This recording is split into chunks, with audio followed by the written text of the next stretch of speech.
எதிர்த்து பேசிட்டு குடியரசுத் தலைவர் வேட்பாளர் குறித்து ஆலோசிப்பதற்காக பிஜேபி தரப்பிலும் காங்கிரஸ் தரப்பிலும் கூட்டங்கள் நடந்திருக்கின்றன. பிஜேபி தரப்பில் பிரதமர் மோடி மூத்த அமைச்சர்களோடு கலந்து ஆலோசனை நடத்தியிருக்கிறார். அதே போன்று காங்கிரஸ் தரப்பில் சோனியா காந்தி ஒரு அனைத்து கட்சி கூட்டத்திற்கு ஏற்பாடு செய்திருக்கிறார். 17 கட்சிகளை சேர்ந்த பிரதிநிதிகள் அந்த கூட்டத்தில் பங்கேற்றிருக்கிறார்கள். இரண்டாவது அமர்வில் இது குறித்து விரிவாக பேச இருக்கிறோம். ஜனாதிபதி தேர்தலுக்கு ஒன்று கூடும் எதிர்க்கட்சிகள், பொது வேட்பாளரும் அரசியல் கூட்டணிகளும் என்கிற தலைப்பில் இரண்டாவது அமர்வில் பேசலாம். அதிமுக அம்மா அணியிலிருந்து திரு தீரன், பேராசிரியர் தீரன், திமுகவிலிருந்து திரு மனுராஜ், பாரதிய ஜனதா கட்சியிலிருந்து திரு நாராயணன், காங்கிரஸ் கட்சியிலிருந்து திரு அமெரிக்கை நாராயணன், பத்திரிகையாளர் வெங்கடேஷ் ஆகியோர் இரண்டாவது அமர்வில் இணைந்திருக்கிறார்கள். வணக்கம் எல்லோருக்கும். நாராயணன், உங்ககிட்ட இருந்தே தொடங்கலாம். என்ன கூட்டத்தில் முக்கியமான விஷயங்கள் ஏதேனும் பேசப்பட்டதா? வேட்பாளர் எந்த அடிப்படையில் தேர்வு செய்யப்படுவார், ஏதாவது தகவல் இருக்கா? உங்களுக்கே பத்திரிகைகளுக்கே இல்லாத போது எங்களுக்கு எப்படி இருக்கும்? அதனால நீங்க கொடுத்தா தானே தகவல். இல்லை இப்பதான் கேள்வி கேட்டு நீங்க தான் பதில் வாங்கிடுறீங்களே எல்லாத்துலேயுமே. அதனால நல்ல கேள்விகள் இது பற்றி கேட்கும் பொழுது டெல்லியில் அதை சொல்லுவாங்க. உறுதியாக வந்து தானே சொல்லி தானே ஆகணும். தவிர இந்த குடியரசுத் தேர்தல் என்ன ஏதாவது ஒரு பேஸ் இருக்கும்ல, வேட்பாளர் தேர்வு அப்படிங்கிட்டு வருகிற போது ஒரு பேஸ் இருக்கும். எந்த அடிப்படையில் இருக்கும்? இல்லை, இதுவரையிலும் இருந்த அனைத்து குடியரசுத் தலைவர்களுமே நம்முடைய மூத்த தலைவர்கள், முதல் குடிமகன்கள், அனைவருமே நல்லவர்கள். அதே போல நல்ல சிறந்த ஒரு குடியரசுத் தலைவர் வருவார். அனைவராலும் ஏற்றுக்கொள்ளப்படக்கூடிய. ரஜினியும் நல்லவர் தான், அதனால அரசியலுக்கு வரலாம். யார் வேணாலும் வரலாம், ஏன் வரக்கூடாதா? இல்ல, அந்த அது மாதிரி தான் அளவு தாராளமா யார் வேணாலும் வரலாம், ஒன்றும் தவறே கிடையாது. யார் வேண்டுமானாலும் வரலாம். கார்த்திகேயன் கூட வரலாம். தலித் வேட்பாளர் குறித்து ஆலோசனை அப்படின்னு வரலாம், பெண் வேட்பாளரும் வரலாம், வயதானவரும் வரலாம், இளைஞரும் வரலாம். ஒன்னும் பிரச்சனையே கிடையாது. யார் வேணாலும் வரலாம் சார். ஜனநாயக நாடு, அதனால பெருமை வாய்ந்த நாடு. அதனால டெஃபினட்டா இது நல்ல ஒரு விஷயமாக. என்ன அடிப்படையில தலித் வேட்பாளர் குறித்து எல்லாம் பேசுறீங்கன்னு தெரிஞ்சுக்கலாமா? இல்ல நாங்க பேசுறதா நீங்க சொல்றீங்க. அது தொடர்ந்து அப்படித்தானே வருது. இல்லாததை இருக்குன்றீங்க, இருக்கிறத இல்லைன்றீங்க. அதனால இல்லைன்றீங்க. உங்களை சொல்லல, ஜெனரலா ஊடகங்களும் எதிர்கட்சிகளும் அப்படிதான் சொல்லிக்கிட்டு இருக்கு. அதனால இது வரும்போது, ஒரு அபிஷியலா வரும்போது தெரியும் அவங்க என்ன பேசினாங்கன்றது நமக்கு தெரியாது. ஆனால் இப்படித்தான் பேசி இருப்பார்கள் அப்படின்னு பார்க்கும்போது ஒரு நல்ல சிறந்த நம்முடைய முதல் குடிமகனை பாரதிய ஜனதா கட்சி, தேசிய ஜனநாயக கூட்டணி தேர்வு செய்யும் அப்படிங்கிறதுல மாற்று கருத்து இல்லை. ஆனால் அதன் பிறகு எழுகின்ற ஊகங்கள், இதுல போட்டி வருமா இல்லையா, இதெல்லாம் வந்து உங்களுடைய அடுத்த விவாதத்திற்கு நான் விட்டு விடுகிறேன். அது வரும்போது நான் சொல்றேன். திரு நாராயணன், அமெரிக்க நாராயணன், அவர் பேசுனீங்கன்னா பேசிட்டு பார்த்தீங்கன்னா அவர் மனப்பான்மை தெளிவாக வருது. வயதானவர்கள், தலித்துக்கள், யார் வேணாலும் வரலாம். ஆனால் ஒரு வார்த்தையாவது மைனாரிட்டிஸை பற்றி சிந்திக்கிறாங்களா? வரல. அவங்களுடைய சிந்தனை எப்படி? நான் என்ன சொல்றேன், மைனாரிட்டிஸ் தான் வரணும்னு நான் சொல்லலை. எல்லாரும் ஒரு அனைத்து யார் வேண்டாலும் வரச்சே அவங்க வார்த்தைக்கு கூட ஒரு வார்த்தை சொல்லாத மாதிரி இருக்காங்க. அவர்களுடைய சிந்தனை எப்படி? எங்களை பொறுத்த வரைக்கும் ரொம்ப தெளிவாக எதிர்கட்சிகள் இருக்குது. செக்குலர், மத சார்பின்மை, இந்தியாவுடைய கான்ஸ்டிடியூஷன் அப்ஹோல்ட் பண்ணக்கூடிய, உண்மையிலேயே not only in letter but also in the spirit of the law. So அதை செய்யக்கூடிய ஒரு நபர் வந்தால் எதிர்கட்சிகள் அனைத்தும் சேர்ந்து ஆதரிக்கும் என்று இன்றைய கூட்டத்தில் முடிவு செய்யப்பட்டது. அறிக்கைகளே வந்திருக்கு. 17-18 எதிர்கட்சிகள் சேர்ந்து வந்திருக்காங்க, தமிழகத்தைச் சேர்ந்த திமுக உட்பட. இன்னும் பார்த்தீங்கன்னா இதில் உத்தரப்பிரதேசில் 2 எதிர்கட்சிகளையும் காங்கிரஸ் வந்து ஒன்னா கொண்டு வந்திருக்கோம். பிஎஸ்பி அண்ட் எஸ்பி, மாயாவதியும் வந்திருக்காங்க, இவரும் அகிலேஷ் யாதவ் வந்திருக்காங்க. அனைத்து எதிர்கட்சிகளையும் ஒன்றிணைத்து இன்று இதுவரைக்கும் வந்து உண்மையிலே இது 3வது ஆண்டு நிலையில, ஆனா பல மக்கள் விரோத இது எதிர்க்கும் வகையிலும் அதே நேரத்தில் இவர்கள் ஒரு நல்ல கேண்டிடேட்டா கொண்டு வந்தாங்கன்னா நிச்சயமா ஆதரிப்பார்கள். இல்லை என்றால் அதற்கென்று ஒரு தனியாக ஜனாதிபதி தேர்தலுக்கும் அந்த வேட்பாளரை தேர்வு செய்யறதுக்கும் மக்கள் பிரச்சனைகளுக்கும் இரண்டுமே ஒன்றுதான். அதாவது இன்றைக்கு பாத்தீங்கன்னா யாரு வந்தாலும் இவங்க என்ன ரெக்கமெண்டேஷன் கொடுக்க போறாங்களோ அதுக்கு அவங்க வந்து கையெழுத்து போற நடைமுறை தான் இருக்குன்னா எதிர்கட்சிகளுடைய விமர்சனம். அப்போ பிரச்சனைகள் இருக்கிற போது நீங்க எதுக்கு கவலையே இல்லாம தைரியமாக அனைவரும் ஆதரிக்கக்கூடிய ஒரு வேட்பாளர்களை கொண்டு வந்தால் அவங்க கையெழுத்து போடுறது தானே, கொண்டு வரட்டுமே. நாங்க பாத்தீங்கன்னா இன்னைக்கு வந்து வெஸ்ட் பெங்கால்ல காந்தியுடைய பேரன் இருந்தாரு, நம்ம தமிழகத்தை சேர்ந்தவர். அவரு அது மாதிரி பல பேர். நீங்க ரொம்ப ஒரு முக்கியமான ஒரு தருணமா இதை நீங்க நினைக்கிறீங்கன்னா, ராகுல் காந்தி தானே இதெல்லாம் முன்னெடுத்திருக்கணும். மீண்டும் சோனியா காந்தி தான் வர்றாங்க, ராகுல் காந்தி ரொம்ப ஒதுங்கி நிக்கிற மாதிரி தெரியுது. 3 ஆண்டுகள் நடந்திருக்கு, எந்த விதமான விமர்சனங்களுமே இல்ல, அரசியல் ரீதியான விமர்சனங்களுமே இல்ல. இதெல்லாம் எப்படி எடுத்துக்கிறது? தெளிவாக இந்த கூட்டத்திற்கு அழைக்கப்பட்டவர்கள் எல்லாமே அனைத்து கட்சியின் தலைவர்கள். எங்க கட்சியினுடைய தலைவர் யாருங்க? சோனியா காந்தி தானே. சோனியா காந்தி அழைப்பது தானே ஒரு முறையாக இருக்கும். அதாவது நீங்க எப்படி மொட்டை தலைக்கும் முழங்காலுக்கும் முடிச்சு போடுறீங்கன்னு பாருங்க. ஏதோ ஒரு சம்பந்தம் இல்லாம ஏதாவது ராகுல் மேபி இது மோடி எப்பயும் மோடி ராகுல் பேசுறதால நீங்களும் எல்லாரும் ராகுல் சிந்தனையில் இருக்கீங்க, அடுத்த பிரதமராக வரக்கூடிய வாய்ப்பு இருக்குன்றதால இந்த கேள்வி கேட்கறது நியாயமானதுதான். ஆனா நாங்க ஒவ்வொரு பொசிஷனுக்குரிய மதிப்பு கொடுப்போம். அன்றைய பார்த்தீங்கன்னா எங்களது தலைவி சோனியா காந்தி அவர்கள் கட்சி தலைவியாக இருந்து அவர்களுடைய நியமனத்தின் பேரில் தான் இவர் மன்மோகன் சிங் தேர்ந்தெடுக்கப்பட்டாலும் அவர் வெளிநாட்டுக்கு செலுத்தி நின்று முறைப்படி அவரை வெளியே அனுப்புவது. நாங்கள் we follow the constitutional proprietary. அதற்கான பழைய காலத்தில் எப்படியெல்லாம் நடந்ததோ ஒரு ட்ரெடிஷனை மதிக்கிறவங்க. இவங்கள மாதிரி எல்லாம் தூக்கி எடுத்தேன் கவிழ்த்தேன்னு போடக்கூடிய பாரம்பரியத்தில் நாங்கள் வரல.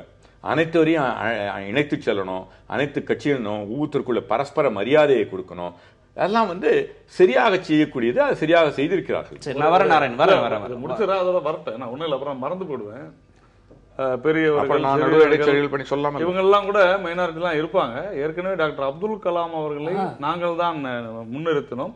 அதன் பிறகு டாக்டர் அப்துல் கலாம் மறுபடியும் வர வேண்டும் என்று சொன்ன போது கடுமையாக சிறுபான்மையினர் வரக்கூடாது என்று மிகவும் காரிய சித்தியோடு செயல்பட்டது காங்கிரஸ்.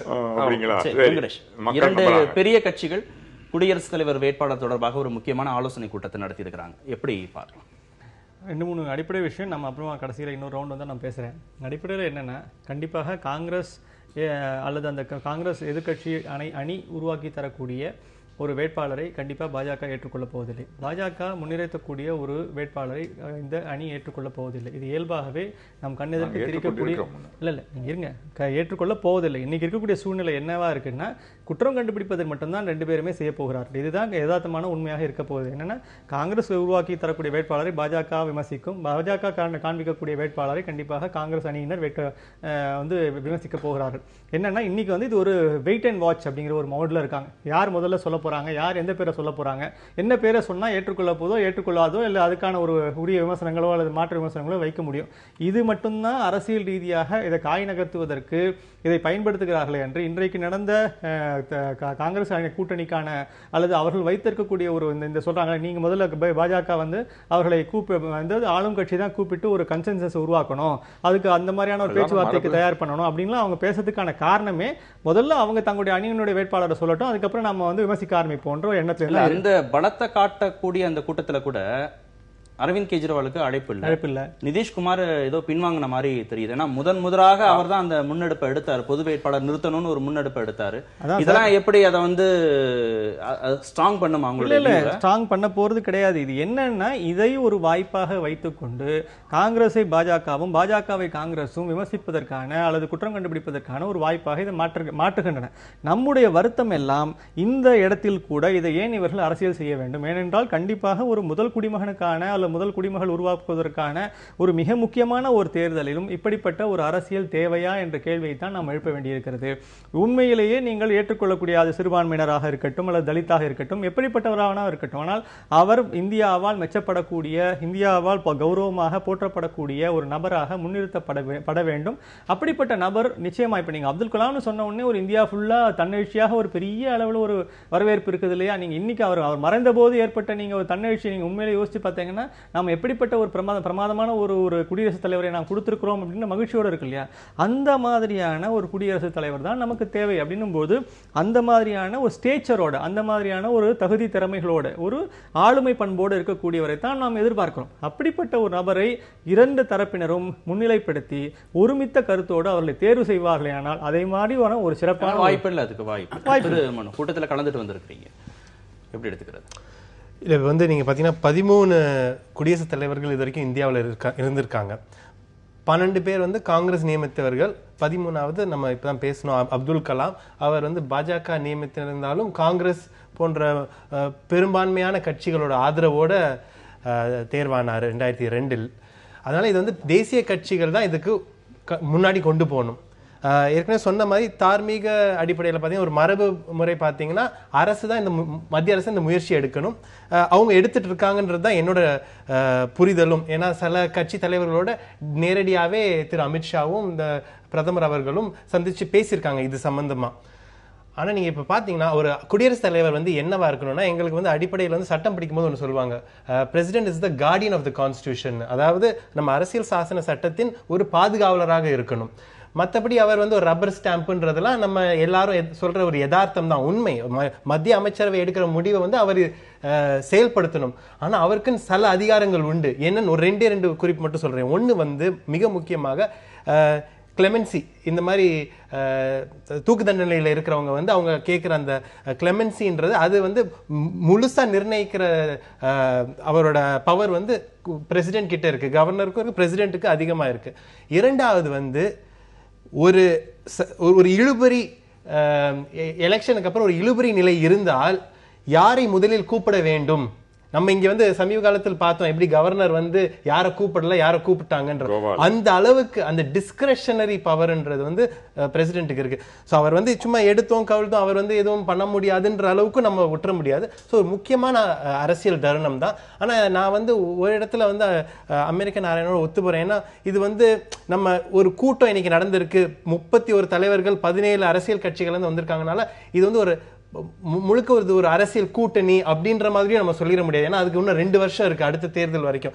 இன்னைக்கு பேசினது பாத்தீங்கன்னா குடியரசுத் தலைவர் ஒண்ணு, இரண்டாவது இந்த அரசின் சமீப கால செயல்பாடுகள், அடுத்து வர கூட்டத்தொடர்ல என்ன செய்யலான்ற ஒரு வியூகமும்.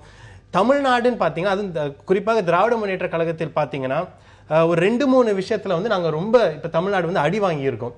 நீட்டா இருக்கட்டும், விவசாயிகளா இருக்கட்டும், ஹிந்தி திணிப்பா இருக்கட்டும். இப்ப இந்த விஷயங்கள் எல்லாத்திலயும் நம்மளை பார்த்து தாக்குற மாதிரி ஒரு போக்கு இருக்கின்ற பட்சத்தில் கண்டிப்பாக நாங்கள் எங்களது ஒரு தமிழனா நான் சொல்றேன், இந்த அரசு அதிமுக அரசு 2 அணிகளுமே பாஜக சொல்லும் வேட்பாளரை ஆதரிப்பது என்பது மிக தவறான ஒரு போக்காக இருக்கும்.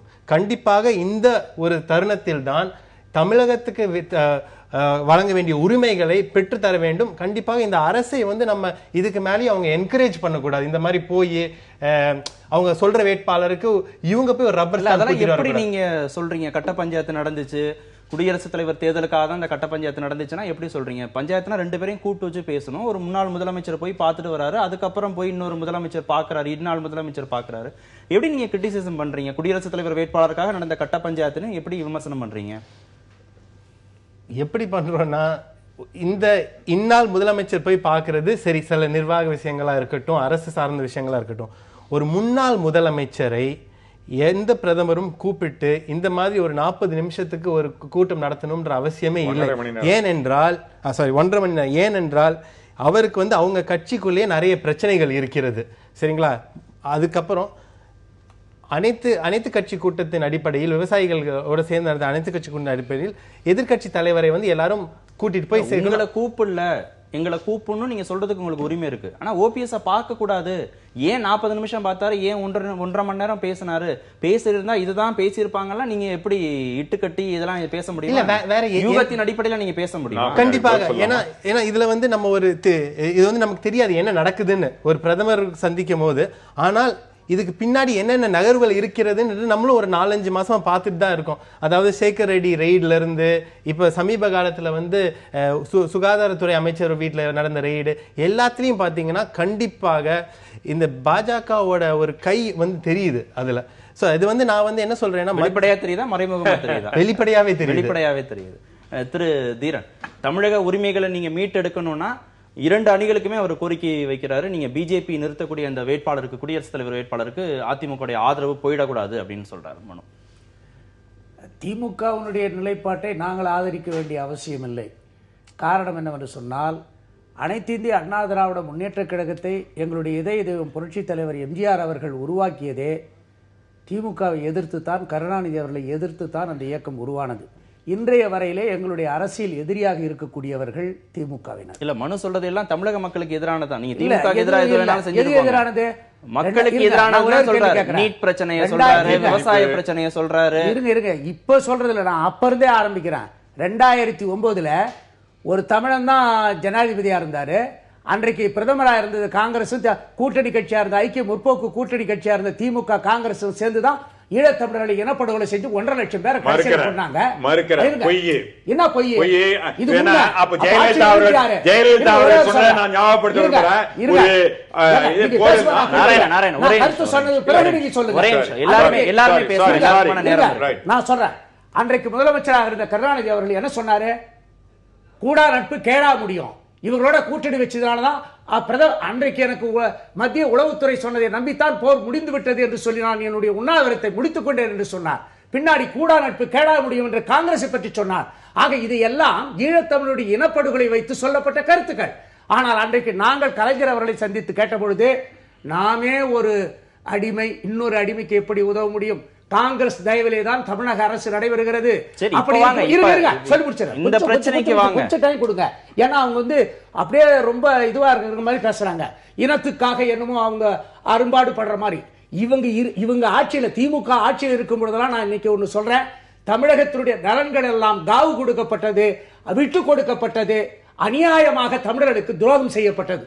ஆனால் அனைத்து இந்திய அண்ணா திராவிட முன்னேற்ற கழகத்தை பொறுத்தளவில் ஈழத்தமிழுடைய பிரச்சனை மட்டுமில்ல, காவிரி நீர் பிரச்சனை, முல்லை பெரியாறான பிரச்சனை, இதுல உச்ச நீதிமன்ற வரையில போய் நீதி நிலைநாட்டி சொல்ற பிரச்சனைகளுக்கு வாங்க. நீங்க நீட் தேர்வு உள்ளிட்ட விவசாய பிரச்சனைகள் உள்ளிட்ட தமிழகத்துடைய கோரிக்கைகளை, இந்தி பிரச்சனை உள்ளிட்ட பல்வேறு கோரிக்கைகளை நீங்க விட்டு கொடுக்காம இருக்கிறதுக்கு நீங்க பிஜேபி நிறுத்தக்கூடிய வேட்பாளருக்கு ஆதரவு கொடுக்க கூடாது. அதிமுக தார்மீக அடிப்படையில் அந்த முடிவை எடுக்கணும்னு அவங்க சொல்றாங்க. அதுல நீங்க அதை நீங்க உடன்படுறீங்களா இல்லையா? இல்ல, நாங்க ஒண்ணு நீட் தேர்வு வந்து ஏத்துக்கலையே.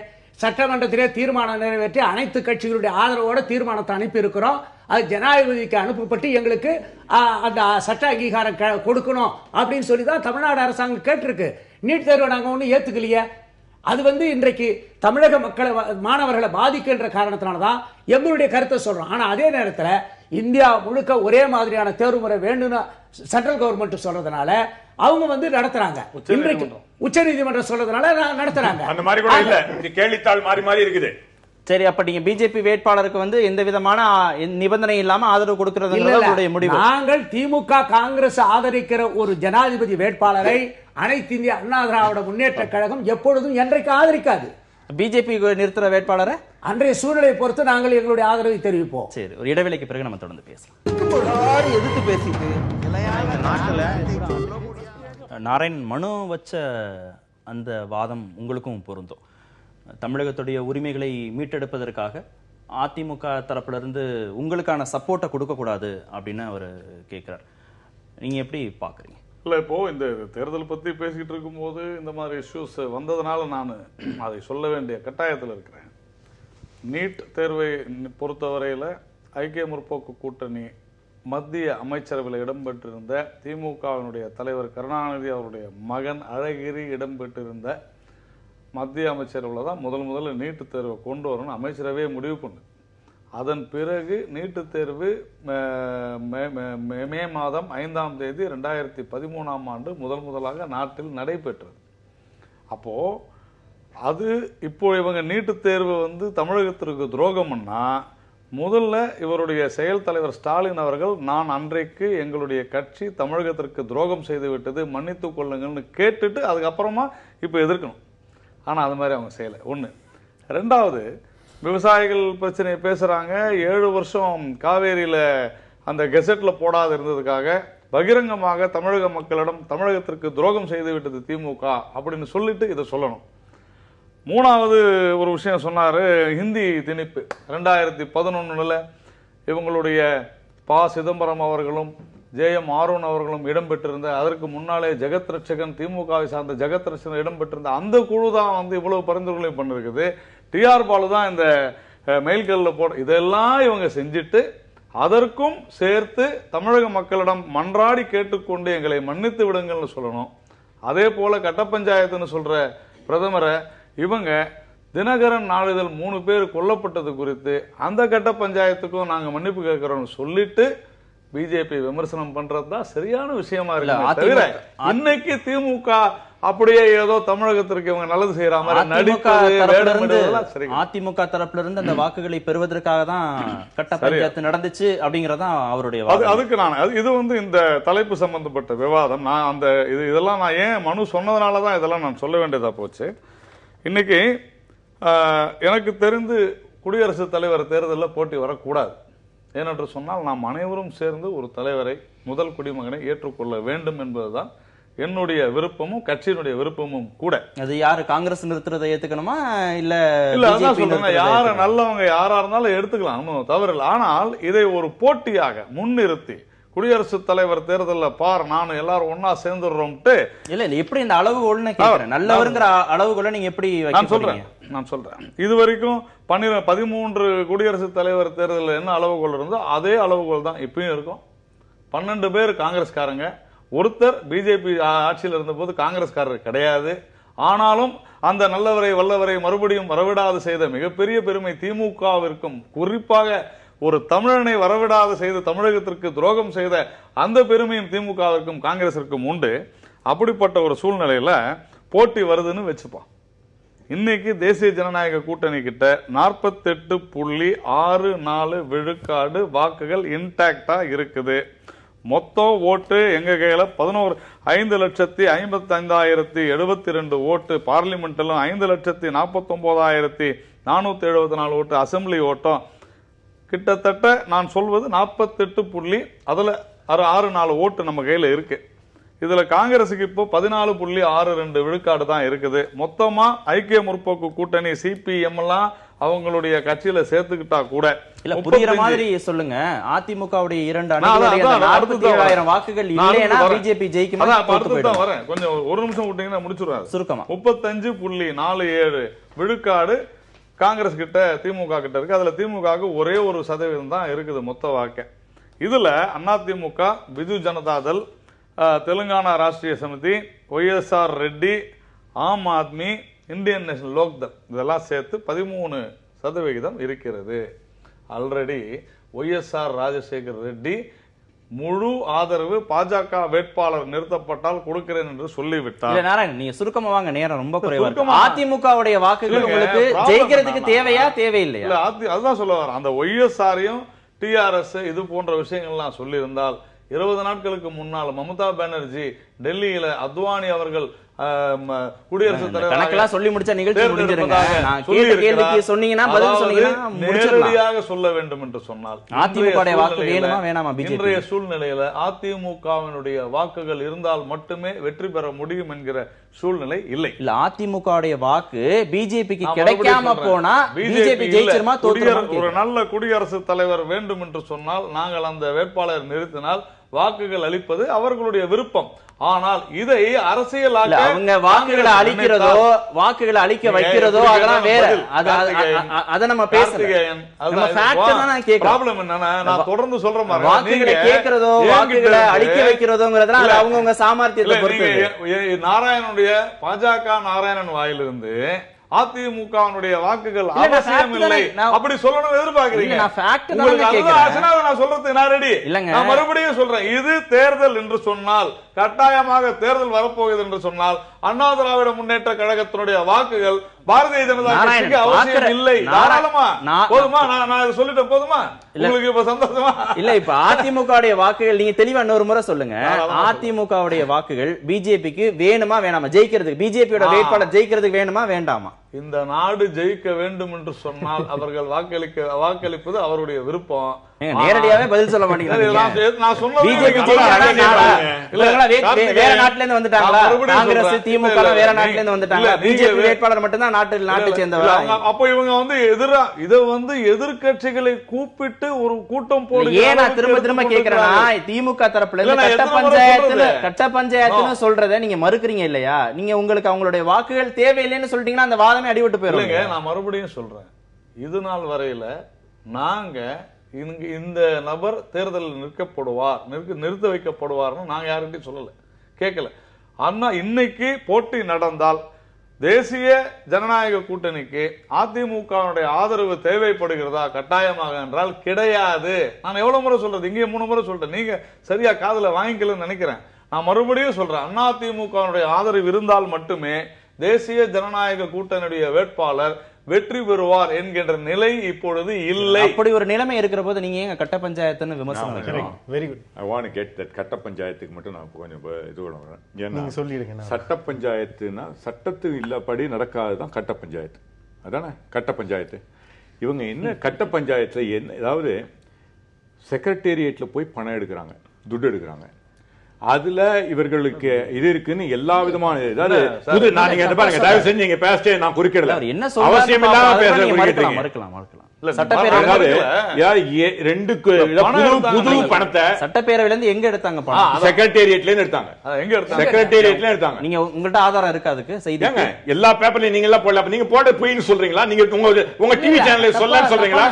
உங்க டிவி சேனல்ல தயவு செய்து சொல்லுங்க, உங்க டிவி சேனல்ல இந்த மாதிரி செய்தி வரலன்னு சொன்னேன்னு சொல்லுங்க. நாராயணன், இல்ல தயவு செய்து நீங்க சொல்லுங்க, உங்க டிவி சேனல்ல இல்ல, உங்க டிவி சேனல் நீங்க கேட்ட கேள்விக்கு நேரா என்ன கேட்டீங்க? ஆதாரம் இருக்குதான்னு கேட்டீங்க. நீங்க உங்க டிவி சேனல்ல ஆதாரம் இருக்கு நாராயணன்? நான் கேட்கிறேன், உங்கள் டிவி சேனலிலே மத்திய அரசும் மாநில அரசும் பக்கத்துல பக்கத்துல உட்கார்ந்து உங்கள் டிவி சேனலிலே செய்திகள் வரவில்லை என்று சொல்லுங்க. நீங்க இன்னைக்கு அதை பத்தி சொல்லுங்க. ஆமா சரி, சொல்லுங்க. சோ அவ்வளவு செய்த பிறகு அங்க அதுக்கப்புறம் தொடர்ந்து கேஸ் அப்படியே நிறுத்தியாச்சு. அதுல ஒரு தலைமைச் செயலர் மேல இருந்தது, அப்படியே நிறுத்தியாச்சு.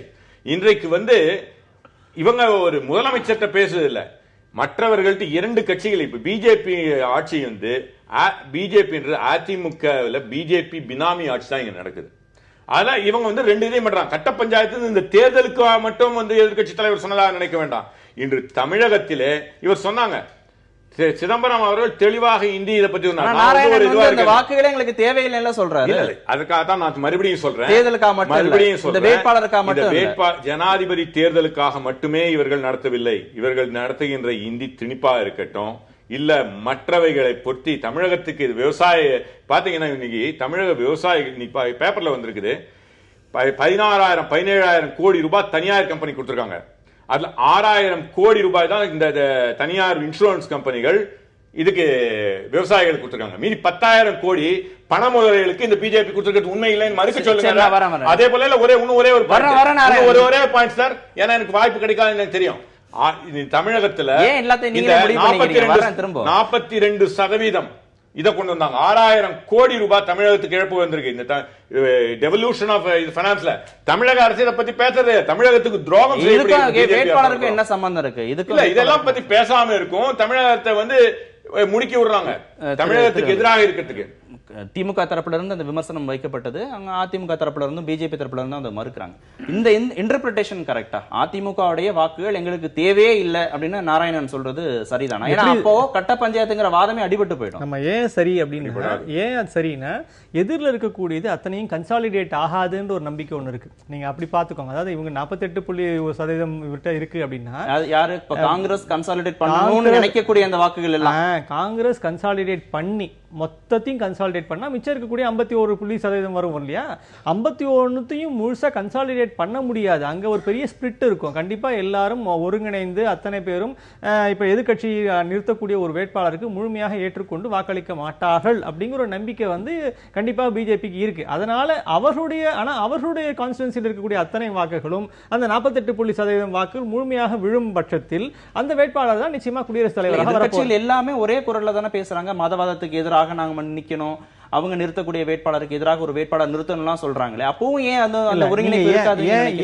ஏன் இருக்காதுன்னு நான் சொல்றேன்னா, நீங்க பல இடங்கள்ல இன்னைக்கு நீங்க ஒரு கேள்வி முதல்ல கேட்டீங்க, அதுக்கான காரணம் இதுதான். ஏன் சோனியா காந்தி அவர்கள் தலைமையில இந்த அணி கூட்டம் நடத்தப்பட்டது, ஏன் நீங்க ராகுல் காந்தி அணியில அவருடைய தலைமையில ஏன் இந்த கூட்டம் நடத்தப்படல அப்படின்னு நீங்க ஒரு காத்து கேட்டீங்க. அதுக்கு அவர் கட்சியின் தலைவர்னு சொன்னாரு. அது நியாயமான ஒரு தெளிவான பதில். பட் அதுக்கு அப்பாற்பட்ட அந்த பதிலுக்கு ஒரு விஷயம் இருக்கு. என்னன்னா, ராகுல் காந்தி அவர்கள் தலைமையை கூப்பிட்டிருந்தா இத்தனை பேர் சேர்ந்திருப்பாங்களான்னு ஒரு கேள்வி ஒன்று இருக்கு. அவரை முழுமையாக அங்கீகரித்து ஒரு முழுமையான தலைவராக அவரை தேசிய அளவில் முன்னிறுத்துவார்களா என்றால் ஒரு நிமிஷம் அப்படிங்கிற ஒரு எண்ணம் ஒண்ணு இருக்கு. ஆனா அதே சோனியா காந்தி அவர்களை முன்னிறுத்தி நீங்கள் கூப்பிட்டால் அத்தனை பேரும் வருவார்கள். அதுதான் இருக்கக்கூடிய அடிப்படையான என்ன புரிஞ்சுக்கணும் அப்படின்னு சொன்னா, இந்த பெரிய சிக்கல் ஒண்ணு இருக்கு. இப்ப நீங்க நாளைக்கு இதே சோனியா காந்தி அவர்கள் தலைமையில் மீண்டும் அந்த அணி அமையுமானால் அனைவரும் இணைவதற்கான ஒரு வாய்ப்பு இருக்கு. அதே நீங்க நடுவுல வந்து ராகுல் காந்தியை முன்னிலைப்படுத்தினீங்களா அந்த இடத்துல இது அவரை விட மூத்தவர்கள் அவரை விட அரசியல் ரீதியான முதியவர்கள் இருக்கக்கூடிய சூழ்நிலையில் நிச்சயமாக ராகுல் காந்தியை மையப்படுத்தி ஒரு அணி சேர முடியாது. அப்படி நடந்துவிட்டால் நிச்சயமா அவரை நாளைக்கு ஒரு பிரதமர் வேட்பாளராக முன்னிறுத்தக்கூடிய சூழ்நிலை இருக்கு. இது வந்து அடுத்த வந்து இந்த குடியரசுத் தலைவர் தேர்தல் என்பது அடுத்த 1.5 ஆண்டுகள் முக்கியமா 2019 நாடாளுமன்ற தேர்தல் வரைக்கும் போகக்கூடிய ஒரு ஆரம்பம். அப்போ நிச்சயமாக அதுல வந்து யாரை முன்னிலைப்படுத்துவது, சோனியா காந்தி அவர்களை முன்னிலைப்படுத்தி பேசுவதா அல்லது வந்து நீங்க ராகுல் காந்தியை முன்னிலைப்படுத்தி பேசுவதா என்று வரும்போது கண்டிப்பாக இந்த சிக்கல் ஒன்று வரும். அதை தவிர்ப்பதற்காகத்தான் நீங்க சோனியா காந்தி அவர்களை முன்னிலைப்படுத்தி பேசுகிறார்கள். அவரை வந்து அனைவரும் அழைக்கிறார்கள். 2 வாதம். ஒன்னு வந்து ராகுல் காந்தி தலைமையில் இந்த கூட்டம் கூடியிருந்தா வரக்கூடிய எண்ணிக்கையில கட்சிகள் 17ங்கிறது 10ஆவோ 7ஆவோ ஆயிருந்திருக்கலாம் அப்படிங்கறத அவருடைய வாதம். இன்னொன்னு நாடாளுமன்ற தேர்தல் வரைக்கும் இதை வந்து சஸ்டெயின் பண்ண முடியுமாங்கிறது இன்னொரு வாதம். மூணாவது, இந்த ஓட்டுகளை குடியரசுத் தலைவருக்கான அந்த ஓட்டுகளுடைய எண்ணிக்கையை நீங்க அது வரைக்கும் அந்த கட்சிகள் உங்க கூட இருப்பாங்களா அப்படிங்கறதும் ஒரு பார்வை இருக்கு. இதெல்லாம் நிச்சயமாக அவர்கள் சொல்லுவது நான் மறுக்கல. அதாவது அரசியல் எது வேணாலும் எந்த காலங்கள் வேணாலும் நடக்கலாம். நான் வந்து ஒரு வாதத்துக்காக இல்லை, இது வந்து நிதர்சனமான உண்மை. நான் உண்மையை என்றைக்கும் மறுப்பது இல்லை. இவ்வளவு பேர் சேர்ந்து தானே நீங்க பிஜேபி எதிர்க்க வேண்டியது இருக்கு. அப்ப ரொம்ப வலுவா தானே அவங்க இருக்கிறாங்க. இல்லைங்க பிஜேபி இல்லைங்க இன்னும் ஆமா பிஜேபி வலுவாக இருக்காங்கன்னு எப்படி மறுக்க முடியுமான்னு? அவங்களுக்கு அவர் சொல்ற மாதிரி 48% ஓட்டு இருக்கு. அது எப்படி நம்ம இல்லைன்னு மறுக்க முடியும்? ஆனால் இது வந்து இந்த குடியரசுத் தலைவர் தேர்தலுக்கான இது மட்டும் இல்ல, இந்த நாட்டில் மக்கள் விரோத, அதாவதுங்க எதிர்கட்சிகளுக்கு என்று ஒரு கடமை உண்டு. மக்கள் விரோத அரசு நடக்குது. இன்னைக்கு தமிழக மக்கள் விவசாயிகள் வயத்துல அடிக்கிறாங்க. பணக்காரர்களுக்கு 17,000 கோடி ரூபாய் இன்சூரன்ஸ் கொடுத்துட்டாங்க. ஆனா அதுல ஏழைகள் விவசாயிகளுக்கு போனது 6,000 கோடி ரூபாய், 10,000 கோடி ரூபாய் பணக்கார இன்சூரன்ஸ் கம்பெனிகள் சுருட்டிக்கிட்டு இருக்காங்க. இதையெல்லாம் வெளிப்படுத்தணும்னா எதிர்கட்சிகளுடைய வாய்ஸ் சேர்ந்து இருக்கணும். மக்களுக்காக இதுதான் இது வந்து தேர்தலுக்கான கூட்டணி மட்டும் இல்ல, மக்கள் பிரச்சனைகளுக்காக எல்லா குரலும் சேர்ந்து ஒழிச்சா பரவாயில்ல.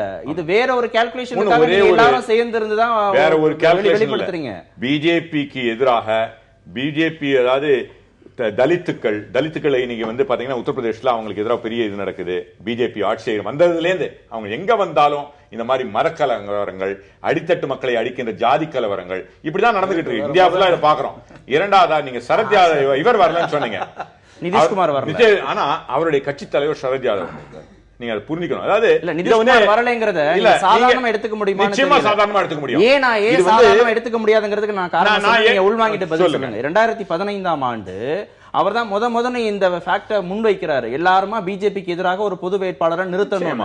ஒரு வருடம் 2 வருடம் கழிச்சு அவருடைய ஸ்டாண்ட்ல அவர் மாறுறாரு. அவர் முன்னிறுத்தின ஒரு கருத்து ஒரு உருவமா வருகிற போது அவர் தானே இங்க நின்றிருக்கணும். இல்ல, ஏன்னா முதல்ல வந்து இது அனைத்து கட்சி தலைவர்களுடைய கூட்டம். அதுல வந்து அவர் வரலாம், வரக்கூடாதுன்னு இல்ல.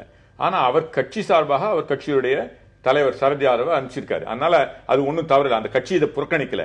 அவர் எது இருந்தாலும் இதை வந்து எடுத்து செய்கின்ற கட்சி, பெரிய கட்சி வந்து காங்கிரஸ் தான். எதிர்கட்சிகள்ல பெரிய கட்சி இந்த காங்கிரஸ் தான். இது வந்து சாதாரணமா நடக்குது. இதுக்கு ஒரு அரசியல் சாகமா அரசியல் பேச்சு.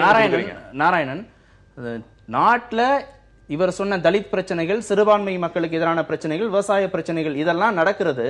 அதுக்கு எதிராக ஒரு வேட்பாளரை கட்டமைக்க வேண்டிய பொறுப்பு எதிர்கட்சிகளுக்கு இருக்குங்கிற அடிப்படையில் தான் அவங்க கூட்டம் போட்டிருக்காங்க. சமீபத்தில் நடந்த உத்தரப்பிரதேச தேர்தலில் தலித்துகளும் இஸ்லாமியர்களும் அதிக அளவில் வாக்களிச்சுதான் பாஜக. நீங்க ராகுல் காந்தி அவங்க போகக்கூடாதுன்னு எதிர்கட்சி தலைவர் போகக்கூடாதுன்னு கூட தடை எடியூரப்பா சாப்பிடவே இல்லை. அதான செய்தி. நீங்க குறிக்கிறீங்க, நான் உங்க அளவு குறிக்கிறேன். நான் குறிக்கிறேன். வாக்குகளை பெற்றதை பத்தி நீங்க பேசுறீங்க. நான் சொல்றேன் தலித் வேட்பாளர் குறித்து ஆலோசனை நடத்தி இருக்கதா சொல்றீங்க. எடியூரப்பா தலித் வீட்டுல சாப்பிடலையே. இப்ப எடியூரப்பா சப்ஜெக்ட் போவோமா? நேரம் கொடுக்குறீங்களா? எடியூரப்பாவை பொறுத்தவரையில ரொம்ப கிளியர் கிளாரிபிகேஷன் கொடுத்துருக்கிறாரு. அந்த வீட்டுக்கு நாங்கள் அதிக அளவில் போனதுனால வெளியே இருந்து சாப்பாடு கொண்டு வரதா போச்சுன்னு தெளிவாக சொல்லியிருக்கிறோம். இதை வேண்டும் என்றே இட்டுக்கட்டி பேசுவதெல்லாம் அவசியமே கிடையாது. அப்படி பாத்தீங்கன்னா அவங்க முதல்வர் என்னெல்லாம் செஞ்சிருக்கிறாரு, சித்தராமையா என்னெல்லாம் செஞ்சிருக்கிறாரு, நிறைய விஷயம் இருக்கு. இதே கர்நாடகாவில் தலித்துகள் ராகுல் காந்தி ஒரே ஒரு வாட்டர் பாட்டில் வெளியில வாங்கினாரு அப்படின்னு சொல்லி பிஜேபி தரப்புல விமர்சனம் பண்ணாங்க. இன்னைக்கு நீங்க சாப்பாடை வாங்கி இருக்கிறீங்க, சாப்பிட்டுருக்கீங்க. அது மட்டுமல்லாமல் இந்த தகவல்கள் வெளியிலே போனுச்சுன்னு சொல்லி அலுவலக உதவியாளர்கள், உங்க கட்சியுடைய அலுவலக உதவியாளர்கள் பணி நீக்கம் செய்யப்பட்டிருக்கிறாங்க. கார்த்திகேயன், நான் என்ன சொல்ல வரேன், நீங்க இப்போ தலித் குறித்த விவகாரம் பேசுனா பேசலாம். இல்ல வேட்பாளர் தலித் வேட்பாளர் நீங்க ஆலோசனை நடத்திருக்கீங்க. நான் கேக்குறேன், நீங்க எல்லாத்தையுமே தனித்தனியாவா நீங்க பார்க்க முடியும்? நான் என்ன கேக்குறேன், அதே யூபியில இவர் சொன்னார், யூபியில அவ்வளவு தலித்துகள் இஸ்லாமியர்கள் அவங்க தானே ஓட்டு போட்டாங்க. ஆமாங்க, அவங்களுக்கு விரோதமா நீங்க நடத்துறீங்க. நீங்க அப்படிதான் எனக்கு புரியல. இது தலித்துகள் ஓட்டுகளும் சிறுபான்மையின ஓட்டுகளும் வாங்கி வந்தோம். சரி, நான் இன்னொரு கேள்வியும் கேட்டுறவா? தலித்தோட வாக்குகள் நீங்க வாங்குனீங்க, சிறுபான்மை மக்களுடைய வாக்குகளை வாங்குனீங்க. அதுக்கு நன்றி கடன் தான் இன்னைக்கு மாட்டு இறைச்சிக்கான தடைன்னு எடுத்துக்கிறதா? இல்ல, நீங்க புரியாத ஊடகங்கள் மாட்டு இறைச்சிக்கு தடைன்னு ஒரு புரியாத ஒரு நோட்டிபிகேஷன் கெசெட்டை உண்மையிலேயே ஒண்ணுமே தெரியாத ஒரு செய்தியா போட்டீங்கன்னா பேசிட்டு தானே இருக்கிறீங்க. எல்லாருக்கும் புரியுற மாதிரி சொல்லுங்க. என்ன தடை, அதுல என்ன இடையில யாரும் குறுக்க பேசாதான் அந்த கேரண்டி நாம கொடுக்க மாட்டோம். சொல்லட்டும். முக்கியமான தலித்து சிறுபான்மையினர் சொன்னோம்னா அவர்களுடைய முக்கியமான உணவுக்கான தடை இல்ல. இது அவர் சொல்ல வேண்டியது. நீங்க ஏன் சார் சொல்றீங்க? நீங்க வேணா அங்க போய் உட்காந்துங்க, அவர் இங்க அனுப்பிச்சு விட்டுருங்க. நீங்க சொல்லாதீங்க. Prevention of cruelty to animals ஆக்ட்ல ஒரு சில திருத்தங்களை கொண்டு வந்தது. இவ்வளவுதான். இதுல தலித் இஸ்லாமியர் எங்க இருந்து வந்தாங்க? செய்தி அப்படித்தானே வந்திருக்கு. நீங்க தவறா நான் எப்படிங்க பொறுப்பா முடியும்? நாடு முழுவதும் உணவுக்கான மாட்டு இறைச்சி தடை செய்யப்படுகிறது. நீங்க தவறா இப்போ இந்த மாட்டு இறைச்சி கிடைக்கல. ஜல்லிக்கட்டு விவகாரத்துல என்ன சொன்னாங்க? காலை எங்களுடைய குடும்ப உறுப்பினர், நாங்க குடும்ப உறுப்பினரை காப்பாற்றுறதுக்கு உண்டான அனைத்து முயற்சி இந்த அரசு எடுத்திருக்கிறதா இல்லையா? இல்ல நாராயணன், பதில் சொல்லுங்க. அதுக்கு நான் கேட்டதுக்கு பதில் சொல்லுங்க. மெரினாவிலேயே தமிழ்நாடு முழுக்க ஜல்லிக்கட்டும் போது காளையை கட்டி பிடிச்சுக்கிட்டு நம்ம மாணவர்கள், நம்ம இளைஞர்கள் எவ்வளவு உற்சாகமா இருந்தாங்க. அத்தனை பேரும் இந்த அரசாங்கம் இப்ப சரியா அத்தனை காளைகளையும் அந்த மாணவர்களுக்காக குரல் கொடுத்திருக்கிறதா இல்லையான்றதான் புரிஞ்சுக்காம பேசுறாங்க. பாரம்பரியத்துக்காக தமிழர்கள் போராடினாங்க, வீரத்துக்காக ஒரு சிலரை தவிர எல்லாரும் இறைச்சியை சாப்பிடுவாங்க. இவங்க எல்லாத்தையும் திணிக்கிறவங்க. எப்படி சொல்றேன்? ஹிந்தி, ஹிந்துத்வா, இவன் திணிக்கிறவங்க. அமெரிக்க நாராயணன் உண்மையிலேயே எனக்கு தெரியும், என்னை விட அதிகம் படித்தவர். அதனால தயவு செஞ்சு நோட்டிபிகேஷன் எல்லாம் பார்த்துட்டு பேசுங்க.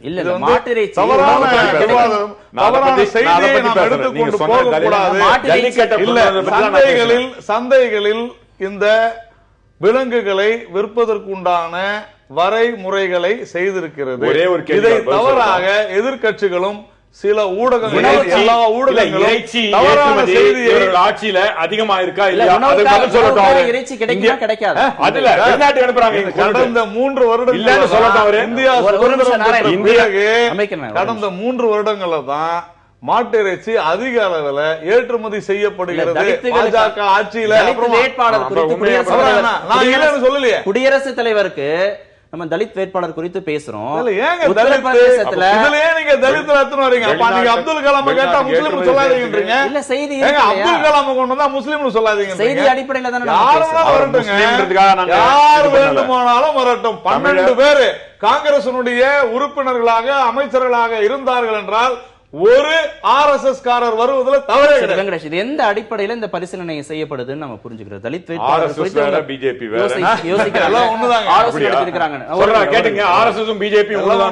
ஒரு நிமிடம் இல்ல, என்ன அடிப்படையில இருக்குன்னா, இன்னைக்கு அவர்களை பொறுத்த வரைக்கும் அந்த குறிப்பாக என் மனசுல இருக்கக்கூடிய ஒரு வேட்பாளர் யாருன்னா, இந்த திரௌபதி முர்மு வரமா இருக்காங்க, ஜார்க்கண்ட்ல கவர்னரா இருக்காங்க. அவங்கள கொண்டு வரணும்னு ஒரு எண்ணம் ஏற்கனவே பேசப்பட்ட விஷயம். சோ அது மாதிரியான ஒரு பிற்படுத்தப்பட்ட அல்லது தலித் வேட்பாளரை கொண்டு வருவதன் மூலமாக அவங்களுக்கு ஒரு பெரிய அங்கீகாரத்தை நம் பாஜக வழங்குகிறது அப்படிங்கிற ஒரு தோற்றத்தை கண்டிப்பாக உருவாக்க வேண்டும். ஒன்று, இயல்பாகவே அப்படிப்பட்ட ஒரு முன்னேற்றத்தை ஏற்படுத்த வேண்டும் என்ற எண்ணமும் கண்டிப்பாக பாஜக இருக்கிறது. அதை அவர்கள் செயல்படுத்துகிறார்கள் என்றும் புரிந்து கொள்ளலாம். இன்னொன்னு, அது பொலிட்டிக்கலாக அவர்களுக்கு பெரிய அளவில் ஒரு கேபிட்டலைஸ் பண்றதுக்கு வாய்ப்பு ஒன்று இருக்கிறது. நாங்கள் இவர்களை எல்லாம் ஒதுக்கி வைத்து விட்டோம், இவர்களை எல்லாம் நாங்கள் இந்த செய்திகள்லாம் மீறியா, எடியூரப்பா போய் வீட்டுல சாப்பிடாத செய்தியை மீறி, அதே மாதிரி உணவு மாட்டிறைச்சி தடை செய்யப்பட்டிருக்குங்கிற செய்திகளை மீறி அது ஒரு தாக்கத்தை ஏற்படுத்தும். அதாவது என்னன்னா, நீங்க இதெல்லாத்தையும் இந்த மாதிரியான விமர்சனங்கள் எல்லாத்தையுமே நீங்க ஒரு அமுக்கி அதை பத்தி எந்த விதமான விமர்சனங்களும் எழ முடியாமல் செய்யக்கூடிய ஒரே விஷயம் என்னன்னா, ஒரு தலித்தை நீங்க கொண்டு போய் ஒரு பிரசிடென்ட்டாக கொண்டு போகும்பொழுது கிடைக்கக்கூடிய ஒரு மிகப்பெரிய ஒரு அங்கீகாரம் நாங்க கொடுத்திருக்கிறோம். அந்த மாதிரியான கொண்டு போக வேண்டிய அவசியமே கிடையாது. ஒரு நிமிஷம் நாராயணன், அவசியமே கிடையாது. பாரத பிரதமர் மோடி சீனாவுக்கு சுற்றுப்பயணம் போயிட்டு வந்த போது மாட்டிறைச்சி ஏற்றுமதி செய்யறதுக்காக ஒப்பந்தமே போட்டு வந்துக்கிறார். அவர் சொன்ன மாதிரி மாட்டிறைச்சி இப்போ வெளிநாடுகளுக்கு அதிகமாக ஏற்றுமதி செய்யப்பட்டு கொண்டுதான் இருக்கிறது. இதுல பாரத பிரதமர் மோடி அவர்கள் வந்து அனைத்து இந்திய அண்ணா திராவிட முன்னேற்ற கழகத்தில் இப்பொழுது சிறு கருத்து வேறுபாடு காரணமாக பிரிந்திருக்கிற எங்களுக்கு கட்ட பஞ்சாயத்து செய்கிறாருன்னு சொல்லி திமுகவினுடைய செயல் தலைவர் ஸ்டாலின் சொல்வதுதான் ரொம்ப வேடிக்கையாக இருக்குது. ஏன்னா நான் அமெரிக்க நாராயணன் அவர்கள் நல்லா படித்தவர், அதில் மூப்பனாருடைய விசுவாசியாக இருந்தவர். நிச்சயமாக மூப்பனாருடைய ஆவி அவரை மன்னிக்காது. ஏனென்று சொன்னால் மூப்பனார் இந்தியாவினுடைய பிரதமராக வர இருந்த நேரத்தில் அப்பொழுது சொல்லப்பட்ட செய்தி, ஒரு வேட்டி கட்டிய மனிதர் இன்னொரு வேட்டி கட்டிய மனிதர் வரக்கூடாது என்பதற்காக செய்த சூழ்ச்சியினால் நாங்கள் தோல்வியடைந்தோம் என்று சிதம்பரமே அன்றைக்கு சொல்லி இருக்கிறார். அப்படி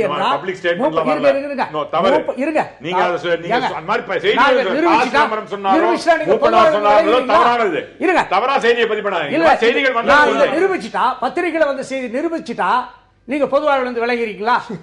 சிதம்பரம் சொன்னது ஒரு வேட்டி கட்டிய மனிதர் மூப்பனார், ஒரு வேட்டி கட்டிய மனிதர் கருணாநிதி அவர் பிரதமராக வருவதை தடுத்தார் என்று ஓப்பனா குற்றம் சாட்டினாங்க. இவங்க வந்து பேசுறாங்க, உங்களை வந்து மூப்பனார் ஆய்வு மன்னிக்குமா நான் கேட்கிறேன். ஆக கட்ட பஞ்சாயத்து அன்னைக்கு யார் பண்ணது? திமுக தலைவர் கருணாநிதி பண்ணாரு. எங்களுக்கு யாரும் கட்ட பஞ்சாயத்து பண்ண வேண்டிய அவசியம் கிடையாது. நாங்க எங்களுக்குள்ள அடிச்சுக்குவோம், நாளைக்கு ஒண்ணா கூடிக்குவோம். இல்ல உங்களுக்குள்ளனா யாருக்குள்ள? பிஜேபி உங்களுக்குள்ளயா? இல்ல இல்ல இல்ல இல்ல உங்களுக்குள்ளயா? எங்க ஓபிஎஸ் எங்க இபிஎஸ் உங்களுக்குள்ள இல்ல இல்லையா? உங்களுக்குள்ள இல்ல நாங்க எதுக்குங்க இல்ல? ஏன்னா எங்களுக்குள்ள அடிச்சுக்குவோம் அப்படினா எங்களை பத்தி தான் நாங்க பேசுறோம். சரி, எல்லாரும் சேர்ந்து ஒரு நல்ல வேட்பாளர் நாராயணன் சொல்ற மாதிரி தேர்ந்தெடுத்தீங்கன்னா மகிழ்ச்சி தான். இன்றைய அமர்வில் பங்கேற்ற அத்தனை பேருக்கும் மிக்க நன்றி. மீண்டும் சந்திப்போம். நன்றி, வணக்கம். எதிர்த்து பேசிட்டு